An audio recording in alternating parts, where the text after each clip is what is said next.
আমার নাম রেনু। আজ আমি আমার সাথে ঘটা এক ভৌতিক ঘটনা তোমাদের সাথে শেয়ার করব। সালটা 2020। আমার তখন নতুন বিয়ে হয়েছে। আসলে গ্রামের মানুষদের মুখে একটা কথা প্রচলিত ছিল যে বিয়ের পর বাড়ির বাহিরে মেয়েদেরকে 7 দিন হুঁশ করে বেরোতে হয়, মানে খুবই সাবধানে। এই 7 দিনে মেয়েদের গায়ে হলুদের গন্ধ থাকে, তাই সে হলুদের গন্ধে যে কোনো জিন, খারাপ হোক বা ভালো হোক, আকৃষ্ট হলেই ক্ষতি। আমার বিয়ের তখন মাত্র 5 দিন হয়েছে। আমি এত কিছু জানতাম না, আর জানলেও মানতাম না, কেননা আমি এই যুগের মেয়ে হয়ে সেই সব আদিমকালের কথা বিশ্বাস করতে পারবো না। কিন্তু আমার শাশুড়ি ছিলেন একদমই উল্টো। তিনি সেসব মহিলাদের কথাই বিশ্বাস করতেন। আসলে তিনি যেটা শুনতেন সেটাই বিশ্বাস করতেন। তো সেই দিন বাড়ির কাজের লোক অনেকগুলো কাপড় ধুয়ে ছাদে শুকাতে দিয়েছিল। আমাদের বাড়িটা ছিল দোতলা বাড়ি, মানে নিচতলায় ঘর আর ওপরেই ছাদ। বিকেল বেলা আকাশের দিকে তাকিয়ে দেখলাম মেঘ জমে গেছে, যে কোনো সময় বৃষ্টি পড়বে। আমি তখন শাশুড়ির কাছে সুনাম পাওয়ার জন্য কাউকে না জানিয়ে ছাদে চলে গেলাম কাপড় আনার জন্য। এইদিকে আমার শ্বশুর শাশুড়ি এবং যা খুবই ভালো। বিয়ে হয়েছে 5 দিন, আমাকে একটু কাজ করতে দেয় না। শুধু বিয়ের পরের দিন আমাকে দিয়ে মিষ্টি খাবার রান্না করিয়েছিল। এরপর থেকে আমাকে আর কোনো কাজ করতেই দেয় না, সব কাজ আমার যা করে। এমনিতে আমি খুব ছোট, তো তাই ও খুব আদর করতো সবাই। তো যাই হোক, আমি কাউকে না জানিয়ে ছাদে চলে যাই কাপড় আনার জন্য। আকাশের অবস্থা তখন এতটাই ভয়ঙ্কর যে পুরো বিকেল বেলায় মনে হচ্ছে রাত হয়ে গেছে। আমার কোমর পর্যন্ত চুল ছিল, চুলটা খোপা করেই গিয়েছিলাম, কিন্তু তাড়াহুড়ো করে কাপড়গুলো ওঠানোর সময় চুলটা কখন যে খুলে গেছে আমি তা খেয়াল করিনি। নতুন বউ আমি, গা থেকে হলুদের গন্ধ, শাড়ি পরা, সেই সাথে মাথার চুল খোলা। দূরের তাল গাছে বসে এক দুষ্ট জিন আমার দিকে লুলুপ দৃষ্টিতে তাকিয়েছিল। তার আমাকে প্রচন্ড ভালো লেগেছে। আমি তখন তাড়াতাড়ি করে সব কাপড়গুলো তুলে নিচে নামতে যাব, ঠিক ওই মুহূর্তে আমার মনে হলো কিছু একটা আমার গায়ে ধাক্কা খেলো। এত জোরেই ধাক্কা খেয়েছে যে, মানে কোনো বাচ্চারা দৌড়াদৌড়ি করার সময় যখন দৌড়ে এসে পা ধরে কেমন লাগে, ঠিক ওই রকমটাই লাগছিল। কিন্তু মুহূর্তের মাঝেই সবকিছু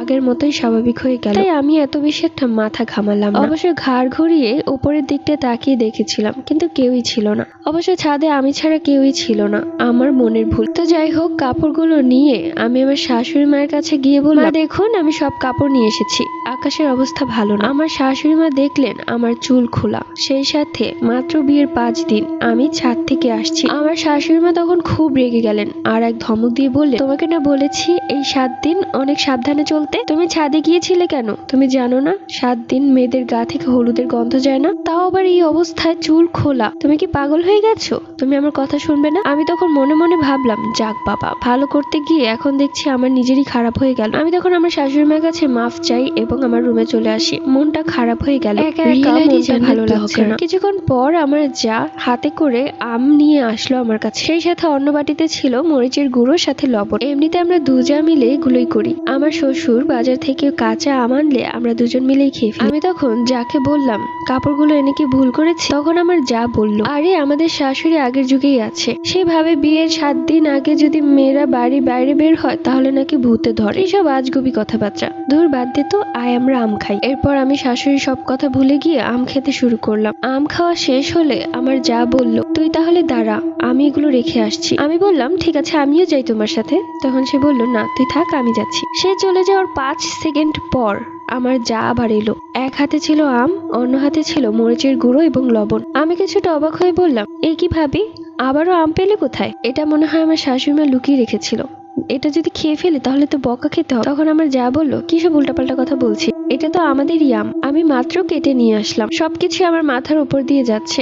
মাত্রই যা গেল, আবার 5 সেকেন্ড পর কি সুন্দর সাজিয়ে আমগুলো নিয়ে এসেছে। তাহলে কি সে আগে থেকে সাজিয়ে রেখেছিল? আমি এত মাথা ঘামালাম না। আমি বললাম, এত আম খেলে তো পরবর্তীতে কিছুই খেতে পারবো না, পেট ব্যথা করবে। আমার যা বললো, এত আম মানে এর আগেও কি আম খেয়েছিস নাকি? হ্যাঁ, তুমিই তো নিয়ে আসলে। কি উল্টোপাল্টা কথা বলছিস? আমি আবার কখন আম নিয়ে আসলাম? আমি তো এখন আম নিয়ে এসেছি। কি বললি? তুমি একটু আগে আম নিয়ে আসোনি? না তো, আমি তো মাত্র এসেছি।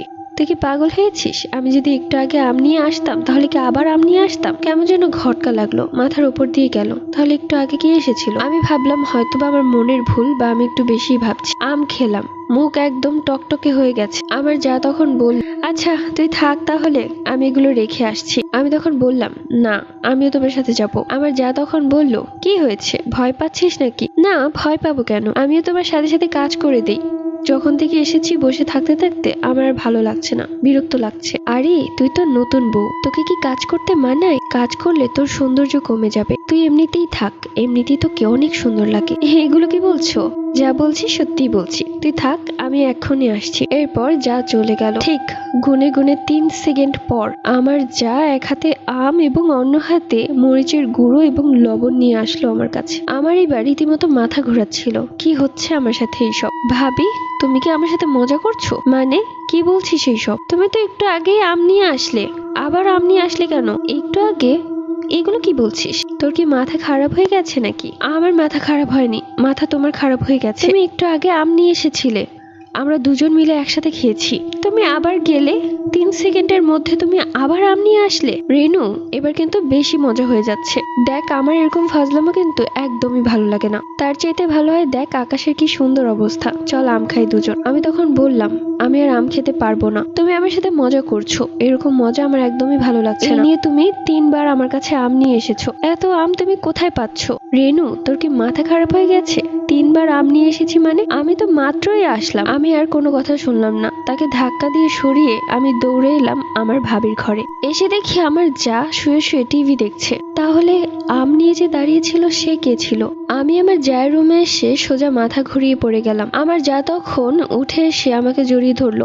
রেনু, মা দেখেন, রেনু অজ্ঞান হয়ে গেছে। আমার শাশুড়ি মা দৌড়ে এলো। কি হয়েছে বৌমার? সবাই মিলে আমার জ্ঞান ফেরানোর চেষ্টা করলো। যখন জ্ঞান ফিরলো তখন আমার শাশুড়ি মা আমাকে জিজ্ঞেস করলো কি হয়েছে। তারা অবশ্য ভাবছিল সুখবর, কিন্তু এত জলদি? আমি তখন আমার শাশুড়ি মা এবং যাকে সবকিছু খুলে বললাম। আমি অবশ্য এগুলো বলার সময় ভয়ে কাঁপছিলাম আর কাঁদছিলাম। সবটা শুনে তারা অবাক। আমার যা তখন বলল, আমি তো একটা বারও ওর ঘরে যাইনি, আর আজকে তো বাবা একটা আমও আনেনি। আমি তখন কাঁদতে কাঁদতে বললাম, বিশ্বাস করো আমি সত্যি বলছি। এরপর আমার শাশুড়ি মাকে বললাম যে সিঁড়ি থেকে নামার সময় কারো ধাক্কা মনে হয়েছে। আমার শাশুড়ি মা যা বোঝার বুঝে গিয়েছিলেন। একটি শুকনো মরিচ গরম করে পুড়িয়ে আমার কাছে নিয়ে আসলেন। শুকনো মরিচটা আমার নাকের সামনে ধরতেই আমার আর কোনো কিছুই মনে নেই। যখন জ্ঞান ফিরলো তখন দেখলাম আমার হাত পা বিছানার সাথে বাঁধা, ঘরে একজন হুজুর। এগুলো কি হচ্ছে? আমার চুল টুল পাগলের মতো অবস্থা, গলা ভেঙে গেছে। আমার যা দূরে দাঁড়িয়ে ভয় কাঁপছে, সাথে আমার শাশুড়ি মাও। আমি তখন কোনো রকমে কাঁপতে কাঁপতে বললাম, কি হয়েছে আমার? আমি এখানে কেন? আপনারা কি করছেন? আমাকে বেঁধে রেখেছেন কেন? তখন সে হুজুর বলল, আলহামদুলিল্লাহ, সেই জিনটা চলে গেছে। আমি বললাম, জিন? কোন জিন? এরপর হুজুর বলতে শুরু করলো, আসলে আমি যখন ছাদে গিয়েছিলাম তখন একটা দুষ্ট জিনের নজর আমার উপর পড়েছিল এবং সে আমাকে দেখে এতটাই পছন্দ করেছিল যে সাথে সাথে আমার উপর ভর করে। আর সেই জিনটাই আমার জায়ের রূপ ধরে বারবার আমার কাছে আসছিল। যখনই আমার শাশুড়ি মা আমার কাছে রিয়েল আইডি জান্নাত ব্লগার নিয়ে এসেছিল, ঠিক তখনই আমার ভেতরে থাকা সেই জিনটা অনেক বেশি পাগলামো চিৎকার চেঁচামেচি করছিল, যার ফলে আমার শ্বশুর দৌড়ে গিয়ে ইমাম সাহেবকে নিয়ে আসে এবং সেই ইমাম সাহেব আমাকে ছাড়িয়ে সেই জিনটাকে বের করে দেয়। সেই সাথে আমার শরীর বন্ধের একটা তাবিজ পরিয়ে দেয়। আমার শাশুড়ি মা আমাকে কড়া ভাবে বলে দেয় যে আমি যেন এই বাড়ির বাইরে না বের হই 14 দিন, কারণ এই 14 দিনে সেই জিনটা আমার ক্ষতি করার চেষ্টা করবে। তো সেই কথা মতো এই 14 দিন আমি খুব সাবধানে ছিলাম, বাড়ি থেকে বের হইনি। আমার শরীর বন্ধ ছিল, কিন্তু তারপরেও মনে হতো যে সবসময় দূর থেকে কেউ একজন আমাকে দেখছে, আমাকে তার কাছে ডাকছে। এটাই ছিল আমার জীবনের এক কালো অধ্যায়ের গল্প। আমি ভাবতাম এইসব আজগবি কথা, কিন্তু আমার সাথে ঘটার পর থেকে আমি বুঝতে পারি যে না, এগুলো সব সত্যি কথা। নতুন বউদের আসলেই এইসব মেনে চলতে হয়, নয়তো আমার মতো বিপদ আসতে পারে। তো তোমাদের কাছে নতুন বউয়ের গল্পটা কেমন লাগলো? দেখা হচ্ছে এরকমই কোনো নতুন গল্পে। আল্লাহ হাফিজ।